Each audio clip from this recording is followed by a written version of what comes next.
Agora mesmo, algures em Memphis, no estado do Tennessee, existe um edifício do tamanho de vários campos de futebol.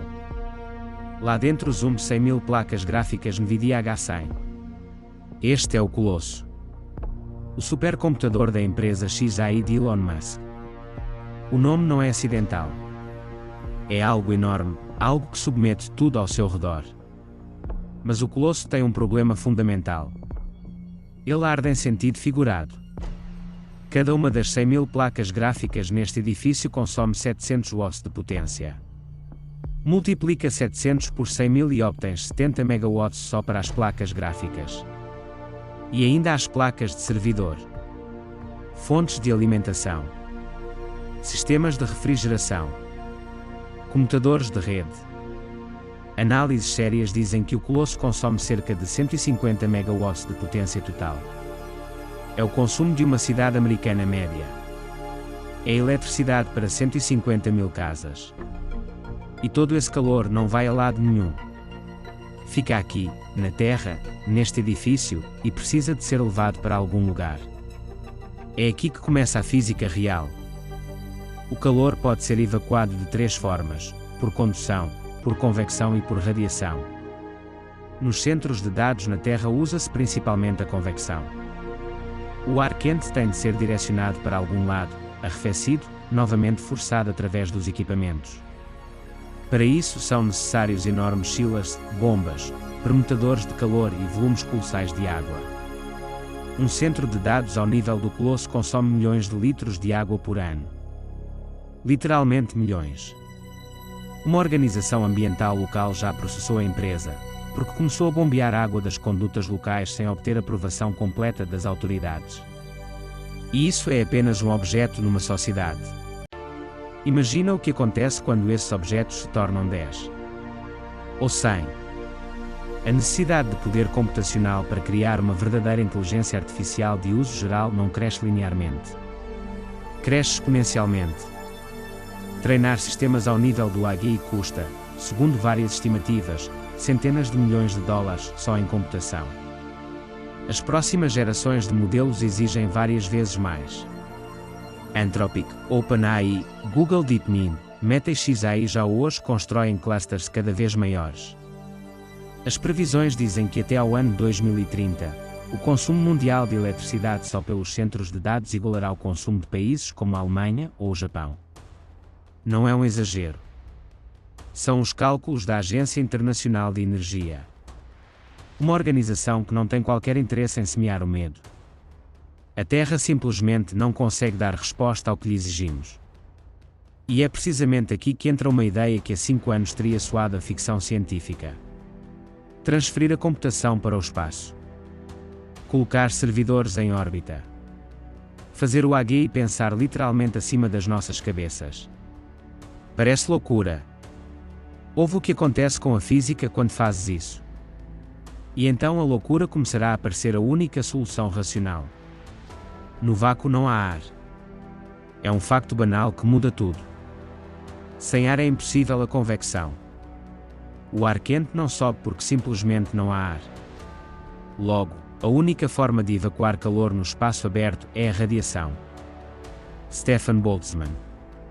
Qualquer corpo com temperatura acima do zero absoluto emite calor sob a forma de ondas eletromagnéticas.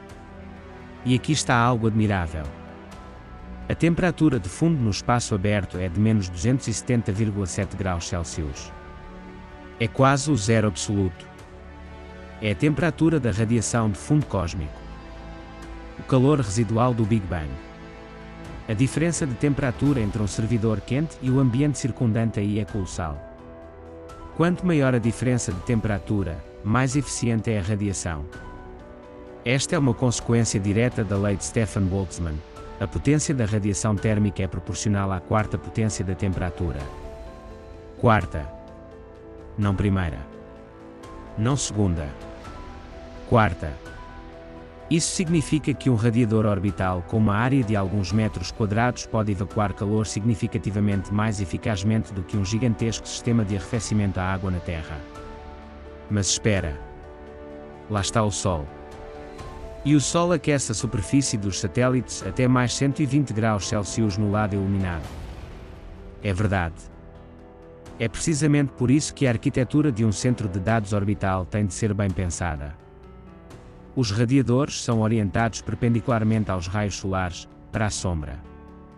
E então olham diretamente para o espaço aberto com os seus menos 270 graus.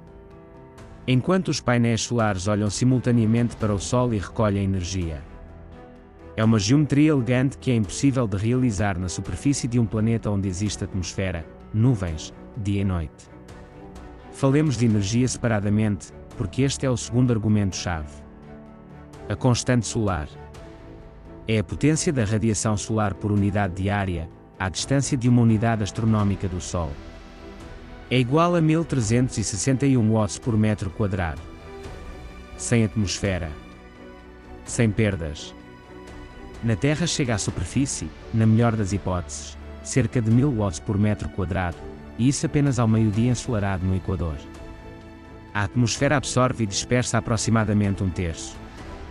As nuvens podem reduzir a potência de entrada mais 5 a 6 vezes. E à noite um painel solar não funciona de todo. Na órbita geoestacionária, a 36.000 km de altitude, um painel solar recebe a constante solar completa praticamente de forma contínua. Os eclipses na sombra da Terra ocorrem apenas em determinados períodos do ano e duram apenas algumas horas. No restante tempo, 24 horas por dia, 365 dias por ano, fluxo ininterrupto de energia, sem nuvens, sem névoa, sem inverno. Isso muda a economia radicalmente. Um centro de dados na Terra funciona a partir da rede elétrica ou de geradores próprios. A rede elétrica significa dependência do carvão, gás, reatores nucleares e de toda a infraestrutura complexa. Os geradores próprios significam combustível que tem de ser transportado. Os painéis solares na Terra funcionam em média 20 a 30% do tempo, devido à noite e às nuvens. Em órbita os mesmos painéis funcionam praticamente 95% do tempo. Com a mesma área, o sistema orbital produz 3 a 4 vezes mais eletricidade. E se tivermos em conta que a eficiência dos painéis é também maior aí devido às baixas temperaturas e à ausência de degradação por umidade, a vantagem torna-se ainda mais pronunciada. Agora sobre o que acontece com os próprios chips. Os semicondutores funcionam melhor a baixas temperaturas. É física. Os portadores de carga no silício movem-se mais eficientemente quando as flutuações térmicas são menores. A resistência dos condutores cai. As correntes de fuga pelos transistores diminuem. Isso significa que o mesmo chip a menos 40 graus funciona mais rapidamente e consome menos energia do que a mais 40. Não um pouco. Substancialmente. Experiências com arrefecimento a azoto líquido mostram um aumento de desempenho em overclock de 20 a 40%. Em órbita o ambiente térmico é controlável. Com precisão. É possível manter os chips à temperatura de funcionamento ideal, sem os gigantescos gastos energéticos que acompanham o arrefecimento na Terra. Mas que não está apenas a sonhar com isso. Está a construir a infraestrutura que o torna possível. Starship. O maior foguete da história da humanidade. Altura 90 metros. Empuxo do primeiro estágio superior a 7.500 toneladas. A capacidade de carga em configuração totalmente reutilizável atinge 150 toneladas para a órbita baixa. Para comparação, o Saturn V, o lendário foguete lunar, colocava em órbita baixa 118 toneladas. E o Saturn V é descartável. Cada lançamento custava em dinheiro de hoje vários mil milhões. O Starship é projetado como totalmente reutilizável. Mas que fala de um custo de lançamento em última análise na ordem dos 2 a 3 milhões de dólares. É 2 ordens de magnitude mais barato do que qualquer alternativa existente. 2 ordens de magnitude. 100 vezes mais barato. É precisamente isso que muda fundamentalmente a equação do envio de carga para a órbita. Hoje colocar 1 kg de carga em órbita baixa custa de 2.000 a vários milhares de dólares, mesmo no Falcon 9, o foguete mais económico do mundo. Um rack de servidores com equipamentos pesa várias centenas de quilogramas. Isso já são centenas de milhares de dólares só para o lançamento. com o preço do Starship de 2 milhões por 150 toneladas. O custo por quilograma de carga em órbita cai para cerca de 13 dólares. 13 dólares por quilograma. Isso muda tudo. Torna a construção em grande escala de infraestrutura orbital economicamente sensata pela primeira vez na história. Mas vamos falar sobre por que o AGI requer precisamente esta escala. O que é afinal a inteligência artificial de uso geral? Não é o ChatGPT que responde a perguntas. Não é um sistema de reconhecimento facial. O AGI é um sistema capaz de resolver tarefas arbitrárias ao nível humano ou superior, em qualquer área do conhecimento. Matemática, biologia, direito, engenharia, criatividade, planeamento estratégico. Tudo simultaneamente. Tudo com compreensão profunda. As melhores redes neurais contêm hoje centenas de milhares de milhões de parâmetros. O GPT-4, segundo dados não oficiais, contém cerca de 1 bilhão. Os modelos da próxima geração, os que aspiram ao nível AGI, irão provavelmente exigir uma ordem de magnitude mais. São mais parâmetros. Mais cálculos durante o treino. Mais memória. Mais largura de banda entre chips. Os aceleradores modernos para IA, como o H100 ou B200 da NVIDIA, ligam-se dentro de um cluster através de interconexões de alta velocidade. NVLink. InfiniBand. A largura de banda entre chips dentro de um único servidor é enorme. Mas entre servidores em edifícios diferentes, em cidades diferentes, é radicalmente menor. As latências aumentam. Esta é uma limitação física, o sinal não pode propagar-se mais rapidamente do que a luz, e na fibra óptica propaga-se cerca de 20 a 30% mais lentamente do que no vácuo. As distâncias na infraestrutura terrestre são o inimigo da sincronização. Um cluster orbital resolve este problema de outra forma. Os satélites em órbita baixa comunicam por interconexões laser no vácuo. O sinal percorre à velocidade da luz, sem perdas no meio. O Starlink já usa comunicação laser entre satélites. É uma tecnologia real, já a funcionar neste momento na constelação orbital de Musk. Vejamos os números. O Starlink conta hoje com mais de 6.000 satélites. Musk anunciou o Starlink de segunda geração com um número de aparelhos até 42.000. Teoricamente, cada um deles pode transportar não apenas equipamento de antena, mas também módulos de computação. É uma rede de computação distribuída mesmo acima da superfície da Terra. Nenhum edifício único que possa ser destruído. Nenhuma fonte de alimentação única que possa ser cortada. Nenhum aqueduto único que possa ser fechado. É um cérebro computacional descentralizado à escala planetária. E se a ideia te parece louca, lembra-te, toda a internet global há 30 anos também parecia loucura. Falemos das limitações físicas concretas na Terra, porque são precisamente elas que criam a pressão que empurra a indústria em direção à órbita. A Lei de Moore. Gordon Moore em 1965 formulou a observação: o número de transistores num chip duplica aproximadamente a cada 2 anos. Esta regularidade manteve-se durante meio século. Mas hoje estamos a aproximar-nos dos limites físicos. Os transistores nos chips mais modernos, como os que a TSMC fabrica com o processo de 2 nanômetros, têm portas com a largura de algumas redes atômicas de silício. Literalmente alguns átomos. Não há como encolher mais. As flutuações quânticas começam a perturbar o funcionamento de estruturas tão minúsculas. A corrente de fuga aumenta. A fiabilidade cai. A lei de Moore abranda. Não é uma opinião. É o consenso dos físicos e engenheiros da indústria de semicondutores. Para continuar a aumentar a potência computacional total, não é preciso fazer os chips menores, mas aumentar o seu número. Construir clusters enormes. Clusters maiores significam mais calor. Mais calor é de novo o mesmo problema de arrefecimento com que começamos. É um círculo vicioso do qual não há saída na Terra. A atmosfera terrestre é um cobertor quente que não deixa o calor escapar suficientemente rápido. Os oceanos com água para arrefecimento são um recurso limitado. A rede elétrica é uma infraestrutura que leva anos a construir. Para além da atmosfera não existe nenhuma destas limitações. Imagina o ponto de Lagrange Terra-Sol L2. É um ponto a 1,5 milhão de quilómetros da Terra, na direção oposta ao Sol. Neste ponto as forças gravitacionais da Terra, do Sol e a força centrífuga do movimento orbital equilibram-se mutuamente. Um objeto colocado no ponto L2 fica lá, na sombra da Terra, protegido da luz solar direta. É precisamente aí que funciona o telescópio espacial de James Webb.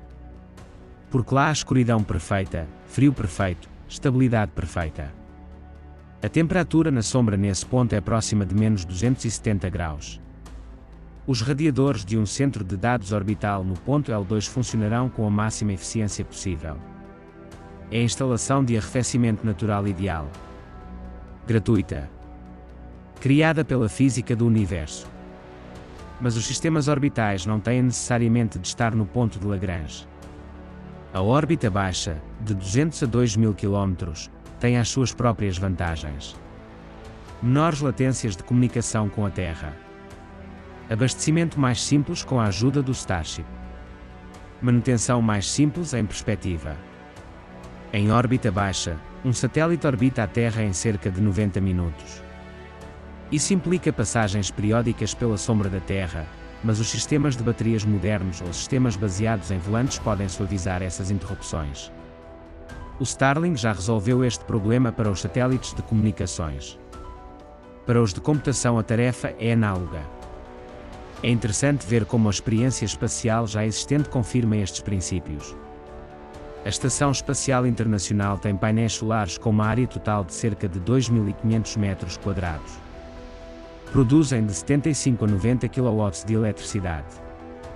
Isso é suficiente para garantir o funcionamento da estação, alimentar equipamentos científicos, sistemas de suporte de vida e toda a eletrónica. Os painéis da ISS funcionam com alta eficiência apesar de tecnologicamente já estarem desatualizados, foram desenvolvidos nos anos 90. Os modernos painéis solares multijunção de alta eficiência atingem uma eficiência de 30 a 35%.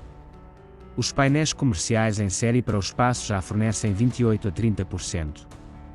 Na Terra, em condições laboratoriais, os melhores resultados atingem 47%. O progresso continua e a diferença em relação aos painéis terrestres em condições reais é enorme. Os radiadores térmicos da ISS também já funcionam.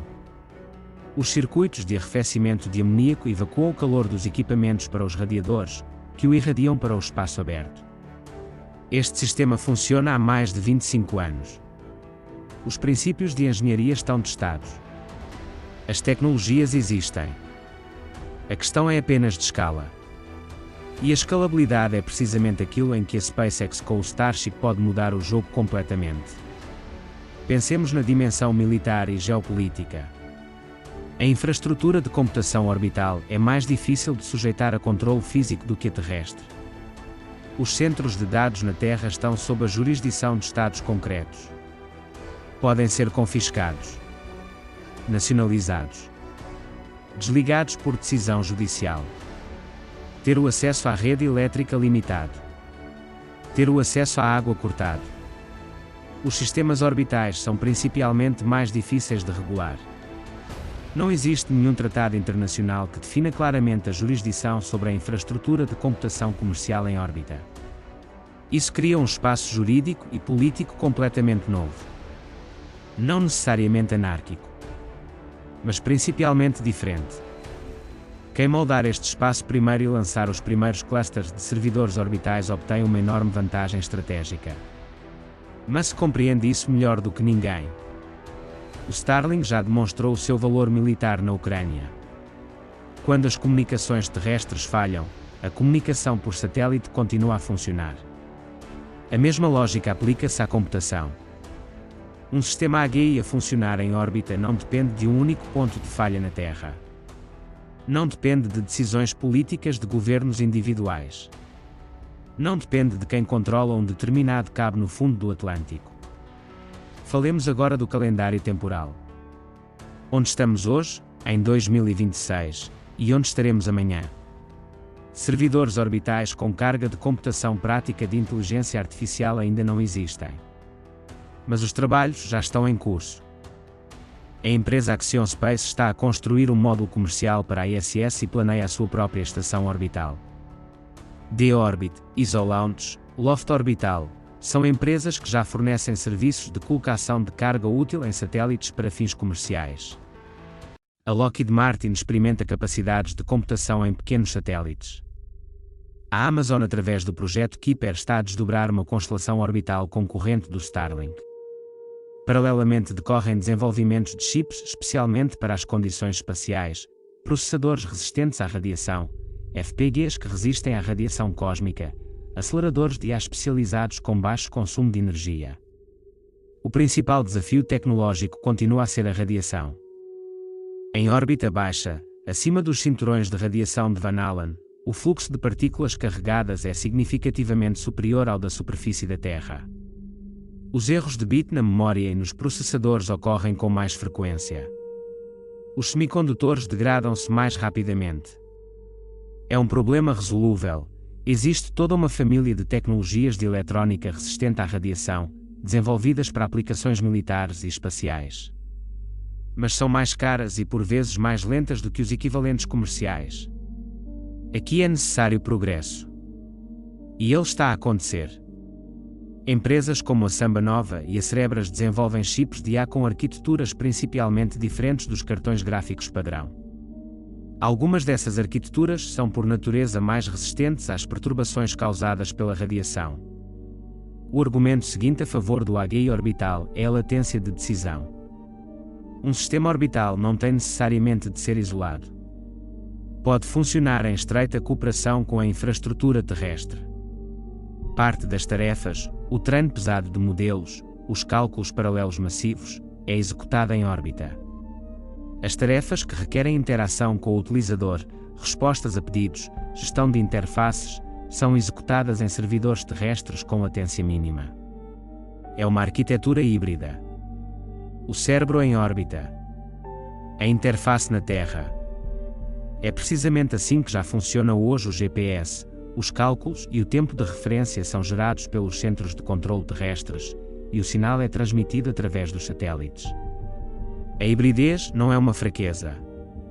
É uma distribuição elegante de responsabilidades de acordo com as capacidades físicas de cada componente do sistema. Falemos da escala de Kardashev. Nikolai Kardashev, astrofísico, em 1964 propôs uma escala de classificação das civilizações pelo consumo de energia.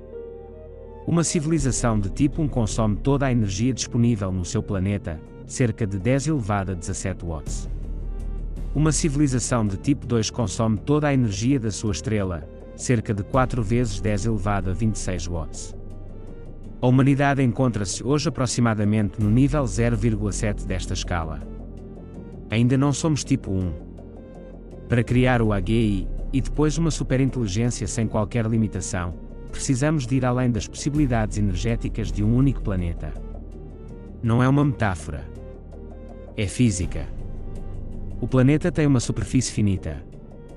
Um fluxo finito de radiação solar.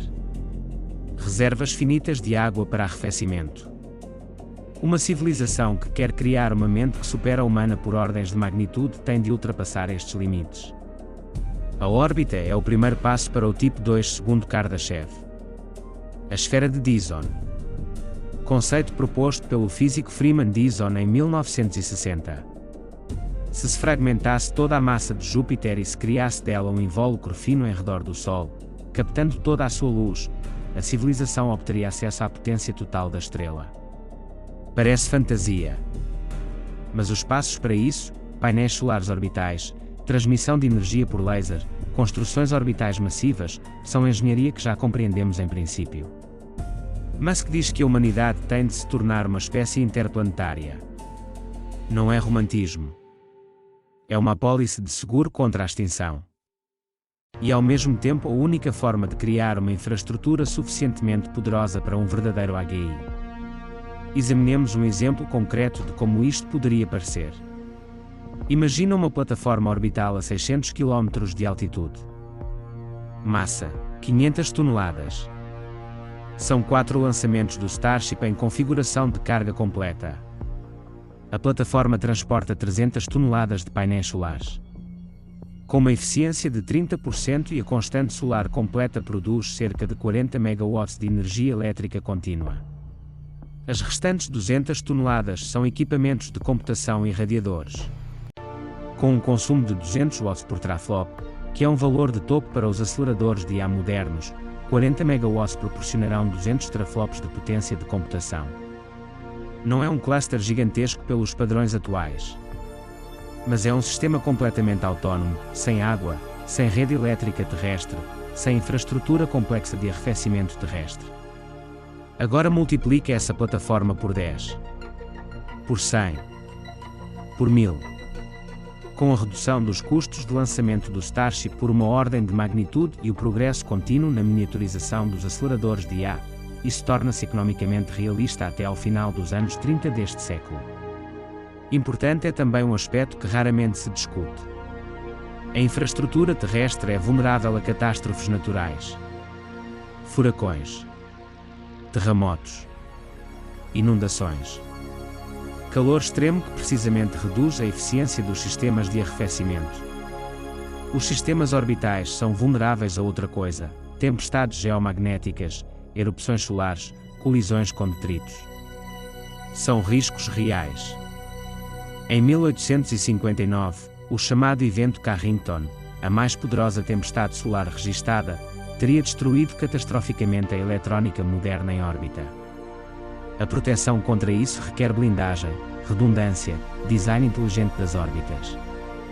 Mas estes problemas são resolúveis. Os satélites militares já funcionam com proteção contra radiação. A ISS sobreviveu a muitas tempestades geomagnéticas. Os riscos técnicos são reais, mas enquadram-se nas capacidades de engenharia de que já dispomos. Discutamos a concorrência. Musk não é o único que olha para a órbita como o futuro da computação. Jeff Bezos e a Blue Origin falam há muito em transferir a indústria pesada para o espaço para manter a Terra limpa. A Blue Origin desenvolve o foguete pesado New Glenn. A Amazon constrói o Kuiper. A Microsoft investiu na SpaceX.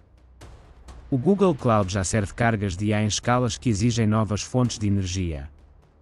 Todas as grandes empresas tecnológicas enfrentam a mesma crise energética. Todas veem que a Terra tem limites. E todas, cada uma à sua maneira, olham para cima. A China neste contexto merece atenção separada.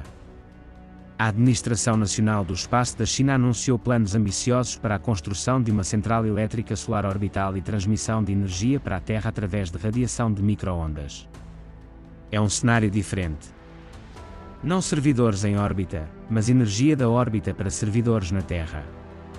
Mas o vetor é o mesmo: usar a órbita como recurso energético para a computação. Na China está já a ser construída uma instalação terrestre experimental na província de Sichuan para desenvolver a tecnologia de transmissão de energia sem fios. Não é fantasia. São já projetos de engenharia financiados. Falemos das redes neurais e de porque precisamente o AGI é esse ponto onde os requisitos computacionais se tornam impossíveis de satisfazer a nível planetário. Os modernos modelos transformadores escalam segundo uma lei: duplicar os cálculos durante o treino dá um determinado aumento de qualidade. Os investigadores da Anthropic, OpenAI e DeepMind mostraram que esta lei de escalabilidade, a lei Chinchilla, continua a funcionar mesmo com tamanhos de modelos muito grandes. Não há um teto de qualidade visível com a simples adição de cálculos. Isso significa que se houver cálculos suficientes, os modelos continuam a melhorar. Mas quantos cálculos são necessários para o AGI? Ninguém sabe ao certo. As estimativas diferem em várias ordens de magnitude. O limite inferior das estimativas razoáveis é de aproximadamente 10 elevado a 28 operações de vírgula flutuante para o treino único de um modelo de nível AGI. Isso é comparável ao consumo computacional acumulado de toda a economia mundial durante vários anos. A Terra não conseguirá lidar com isso com a atual infraestrutura energética. A matemática diz isso inequivocamente. Voltemos a Musk e ao que ele está a fazer agora mesmo. A Xai expandiu o colosso para 200.000 placas gráficas H100 e anunciou planos de maior escalabilidade. É o maior cluster de computação para IA da história da humanidade no momento do seu lançamento. Musk está simultaneamente a construir o Starship, a desenvolver o Starlink e a liderar a Neuralink. Não são coincidências aleatórias. São partes de um único plano. A Neuralink é a interface entre o cérebro humano e a IA. O Starlink é a comunicação. O Starship é a saída para além da atmosfera. E o Colosso é o próprio intelecto. As 4 direções formam um único ecossistema no qual o AGI orbital não é uma ideia separada, mas o próximo passo natural. Há ainda um aspecto que habitualmente fica na sombra. A computação quântica. Diz-se frequentemente que os computadores quânticos resolverão o problema da potência computacional para a IA. É uma ilusão. Os computadores quânticos superam os clássicos numa classe muito restrita de tarefas: fatorização de grandes números, simulação de sistemas quânticos, tarefas de otimização com uma determinada estrutura. O treino de redes neurais pelo método de retropropagação do erro não pertence a esta classe de tarefas. Não aceleram as operações matriciais que constituem o núcleo do funcionamento dos transformadores durante o treino. É uma ferramenta diferente para tarefas diferentes. O problema energético da computação para a IA não é resolvido por computadores quânticos. Mais um fator que vale a pena considerar: as emissões de calor e o clima. Os centros de dados são já hoje responsáveis por cerca de 2% das emissões globais de CO2. É comparável ao setor da aviação. Com o crescimento exponencial das cargas de IA, este indicador irá aumentar. Transferir a computação para a órbita, com alimentação por painéis solares no vácuo, não é apenas uma solução para o problema do arrefecimento. É uma redução radical da pegada de carbono da IA. O calor que os servidores irradiam lá dissipa-se no espaço interestelar. Não aquece a atmosfera da Terra. Isso é fisicamente impossível em escalas notáveis. A distância às estrelas mais próximas é tal que qualquer emissão térmica da órbita se dissipa completamente no espaço. Os argumentos climáticos a favor da computação orbital são plenamente reais. Examinemos os detalhes de engenharia de um centro de dados orbital. Cada componente tem de suportar o lançamento, vibrações, sobrecargas, vácuo, radiação, ciclagem térmica, ou seja, a alternância de aquecimento extremo e arrefecimento na passagem pela sombra. Não se trata de colocar um servidor num foguete. É necessária uma reformulação completa da construção. As placas têm de funcionar sem umidade, sem ventilação. Os conectores têm de funcionar em condições de vácuo. O calor tem de ser evacuado através de placas termocondutoras para os radiadores, não através do ar. Tudo isso já foi feito para satélites militares e científicos. Mas a escalabilidade comercial tem custos. É precisamente o Starship mais barato que muda a equação. Quando a entrega fica mais barata, pode-se permitir componentes mais pesados e mais bem protegidos. Menos necessidade de miniaturização extrema para reduzir o peso. Mais um elemento tecnológico: o controle da orientação dos satélites. Uma grande plataforma orbital com grandes painéis solares e radiadores tem de corrigir constantemente a orientação. Os painéis para o Sol. Os radiadores para a sombra. Esta é a tarefa dos giroscópios, dos motores de pequeno impulso, dos sistemas de controle de orientação. A SpaceX tem uma experiência colossal no controle de orientação dos satélites Starlink. É já uma tecnologia testada na escala de milhares de aparelhos. Falemos do próximo nível. O que haverá depois da órbita? Se o AGI for criado e se os seus requisitos computacionais continuarem a crescer, a órbita da Terra também tem limites. O fluxo solar por metro quadrado na órbita da Terra é suficiente para 1361 watts. Multiplica pela área de um círculo com raio igual à distância Terra-Sol. Esta é a potência total da radiação solar captável na órbita da Terra. É enorme, mas claro que finita. O limite teórico da computação limitada pela potência do Sol e situada na órbita da Terra é de várias centenas de zettaflops. Isso é muito mais do que o necessário para o AGI.